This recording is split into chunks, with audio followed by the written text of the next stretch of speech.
देखिए आचार्य जी, अभी जो एक स्थिति है हम देख रहे हैं, नए साल पर जिस तरह से देश के बड़े मंदिरों में भीड़ थी, तो ये तो है कि लोग अपने नए साल की शुरुआत या अपने जीवन के किसी भी महत्वपूर्ण समय से पहले ईश्वर के स्थान पर जाना चाहते हैं।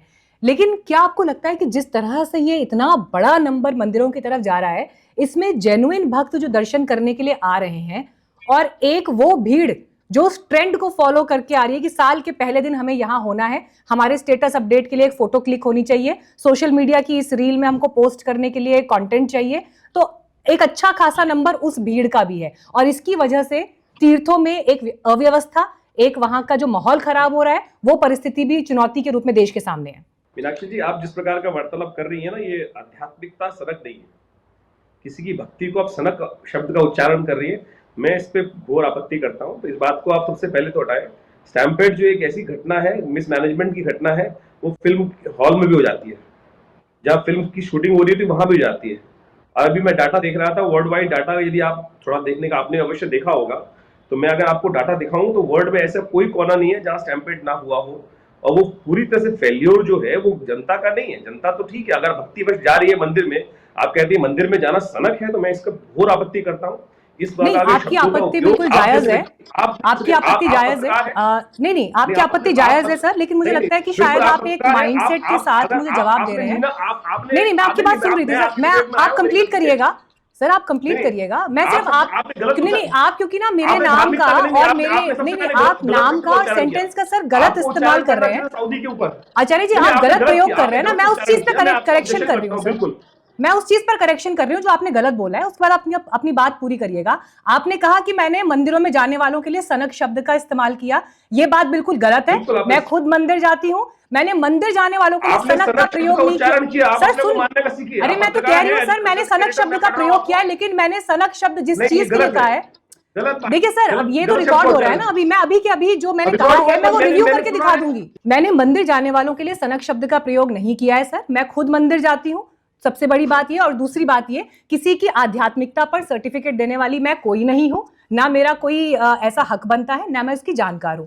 दूसरा बिंदु ये है, सनक शब्द का प्रयोग मैंने उन लोगों के लिए किया जो सोशल मीडिया के ट्रेंड में, जो रील्स को फॉलो करके वहां पर अपने स्टेटस को अपडेट करने के लिए वहां पहुंच रहे हैं। और ऐसे लोगों पर हमने इससे पहले लगातार रिपोर्टिंग की है। अगर आप चाहेंगे तो मैं 5 उदाहरण अभी आपके सामने निकाल कर रख दूंगी। केदारनाथ धाम में, मैं खुद उत्तराखंड से आती हूं, और उस क्षेत्र में केदारनाथ मंदिर के द्वार पर खड़े होकर किस किस तरह की घटनाएं इससे पहले पास्ट में सामने आई हैं, उस पर मेरी रिपोर्टिंग का, मेरे कवरेज का पूरा डॉक्यूमेंट मेरे दर्शकों के सामने, इस देश के सामने मौजूद है। सनक शब्द का प्रयोग उन लोगों के लिए किया गया है। मैं अपनी बात क्लियर कर चुकी हूं सर, अब आप कहिए। मैं आपकी बात मान रहा हूं, लेकिन आपने जो धार्मिकता के ऊपर सनक का वो शब्द किया, मैं उसका घोर आपत्ति करता हूं। बाकी आप माने चाहे ना माने, आपका प्रोग्राम है, मैं उसको कोई ज्यादा नहीं कर सकता। ये सरकार की व्यवस्था चाहिए। अगर किसी की आस्था, मेरी देश में अगर इस देश की जनसंख्या 140 करोड़ है, तो उसमें हर व्यक्ति की इच्छा है कि वहां जाए, किसी प्रकार भी जाए, कैसे भी जा रहा है, भगवान का दर्शन करना किसी के लिए निषेध नहीं है। हमारे यहाँ किसी व्यक्ति के लिए, चाहे किसी धर्म का हो, वर्ण का हो, किसी भी प्रकार से आए, चाहे वो जा रहा है कि कोई आकांक्षा पूर्ण करने के लिए जा रहा है, किसी भी रूप में जा रहा है, उसको हम भक्ति मानते हैं, उसको हम किसी प्रकार से निकृष्ट नहीं मानते कि तू इसलिए गया। हमारे यहाँ भगवान ने इस बात को सही रूप से शास्त्र के अंदर वर्णित किया है, उसमें कोई निषेध नहीं है। दूसरी बात रही, अब किस प्रकार के स्टैम्पेड जो होते हैं उसके लिए व्यवस्थाएं क्यों नहीं की जाती, उसके लिए मैनेजमेंट दोषी है। और मैं कह रहा हूं, उसको सुप्रीम माननीय सर्वोच्च न्यायालय यहाँ उपस्थित है, यहाँ पे आपके पुलिस के समस्त लोग उपस्थित हैं, उनको उनके खिलाफ कार्रवाई करनी चाहिए, बिल्कुल कार्रवाई करनी चाहिए। अब छोटा मंदिर है, बड़ा मंदिर है, अगर वहां पे ज्यादा लोग जा रहे हैं, मान्यता है, लोगों की श्रद्धा है, उनको आप श्रद्धा को रोक नहीं सकते। और ये कहना कि गर्भवती स्त्रियां, भारतीय संस्कृति ऐसी संस्कृति है कि जो परमात्मा को समर्पित करने के लिए कुंभ का वेला जो है वो एक ही बार आती है, 12 वर्ष में एक बार आती है, और हर एक की श्रद्धा होती है। भारतीय संस्कृति में हमारे शास्त्र पुराण इस बात को प्रमाणित करते हैं कि वो जाना चाहिए हर एक को, हम उसमें सनक का सवाल ही नहीं करते हैं। दूसरी बात रही, पूरे विश्व में, अभी मैं पढ़ रहा था, सऊदी अरब के अंदर पूरे विश्व का ऐसा कोई कोना नहीं है जहां स्टैम्पेड नहीं होता है। उसकी व्यवस्थाएं बनाने का काम सरकार टैक्स देती है। इस देश में हर व्यक्ति की धार्मिक परंपराओं का निर्वाह करना सरकार करना, उसकी मान्यता को ठीक करना सरकार का काम है। सरकार धर्मनिरपेक्ष नहीं है, और जो गलतियां हुई हैं उनके ऊपर जो दोषी है उनको सजा दे। ठीक है, मैं हालांकि आपकी इस बात से डेफिनेटली इत्तेफाक रखती हूँ कि जो लोग वहां जा रहे हैं, हम ये किसी भी आधार पर जज नहीं कर सकते कि किसको जाना चाहिए किसको नहीं जाना चाहिए। हाँ, ये एक अलग विषय हो सकता है कि लोग अपने बुद्धि विवेक से खुद सोचें कि वो कितना करेक्ट करते हैं, किस आधार पर जाना चाहते हैं, और इसी बात का जिक्र भी केशव जी भी अपनी बात में कर रहे थे। लेकिन यहां से आगे बढ़कर मैं आचार्य जी इस पर भी आपसे जरूर जवाब चाहूंगी, क्योंकि मुझे लगता है शायद आप कार्यक्रम में देर से जुड़े और आपने हमारे कार्यक्रम का हमने जो एक इंट्रोडक्शन दिया जिसके साथ हमने बातचीत को शुरू की थी, शायद वो आपने सुना नहीं, इस वजह से आपका इस तरह का रिएक्शन आया। लेकिन खैर, आपका ओपिनियन है, आपको अपनी राय का पूरा हक है। मेरा सवाल ये है कि जब आप ये कह रहे हैं कि मैनेजमेंट की दिक्कत है, जब आप ये कह रहे हैं कि ये सारी बातें हैं, तो हम यही देखते हैं कि जो भीड़ वहां पर उमड़ती है, उनका ये भी अधिकार है कि जब वो दर्शन करने के लिए जा रहे हैं वहां पर, तो दर्शन उनको तरीके से हो, अच्छी तरह से हो। ये नहीं हो कि जैसे लोग वहां पहुंचे और ज्योतिर्लिंग के सामने लोग खड़े होते हैं और जस्ट एक सेकंड में उनको धक्के मारकर बाहर निकाल दिया जाता है। ऐसे तमाम वीडियोस, चाहे वो गणपति पंडाल से सामने आए हो, चाहे वो ज्योतिर्लिंग से सामने आए हो, चाहे वो शक्तिपीठों से सामने आए हो, देश के सामने हैं।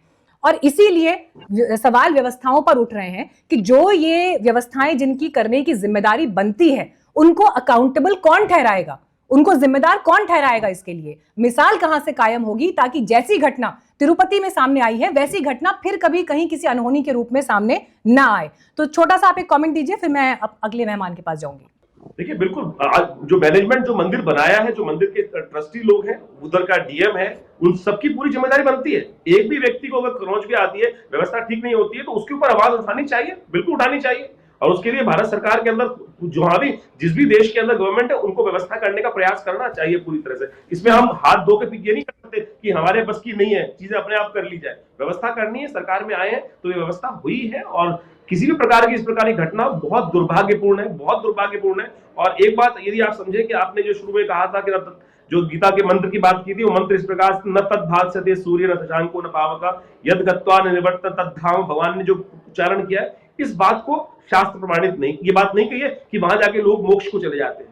ये तो लोग बेचारे हतोत्साही तौर पर हार गए, बेचारा उसको मानेगा। लेकिन व्यवस्थाएं करना राज्य का काम है, सबसे पहले व्यवस्था करना उस मंदिर का काम है, लेकिन कुंभ की व्यवस्था पूरी तरह सरकार की जिम्मेदारी है। ठीक है, मुझे ऐसा लग रहा है सर आप शायद एक माइंडसेट के साथ आज कार्यक्रम में आए हैं, क्योंकि जिस श्लोक का मैंने जिक्र किया, नहीं मुझे ऐसा लग रहा है क्योंकि जिस इसलिए मैं कह रही हूँ क्योंकि जिस समय ये बात बोली उस श्लोक के बाद मैंने ये भी कहा कि जो आदमी घर बैठा है, जिसने अपने परिजन को खोया है, वो शायद ये सोच लेता है कि मेरा जो चला गया वो भगवान के चरणों में है ना। लेकिन जिम्मेदारी यहाँ पर सरकार और प्रशासन की बनती है। लेकिन मैं ये नहीं समझ पा रही सर कि आज आप किस माइंडसेट के साथ आए हैं, बट खैर कोई बात नहीं, आप हमारे सम्मानित मेहमान हैं, तो आपकी मैं यही बात कह रही हूँ सर आपको कि आप हो सकता है किसी सोच के साथ आए हो, क्योंकि एक्चुअली देखा जाए तो आप और मैं एक ही तरफ खड़े हैं, एक ही बात कर रहे हैं, लेकिन मैं उसके बावजूद नहीं समझ पा रही कि मैं आपका विरोध करने नहीं आया। सर, विरोध के लिए कोई मुद्दा भी तो होना चाहिए ना, हम दोनों एक ही तरफ खड़े हैं। एक शब्द मुझे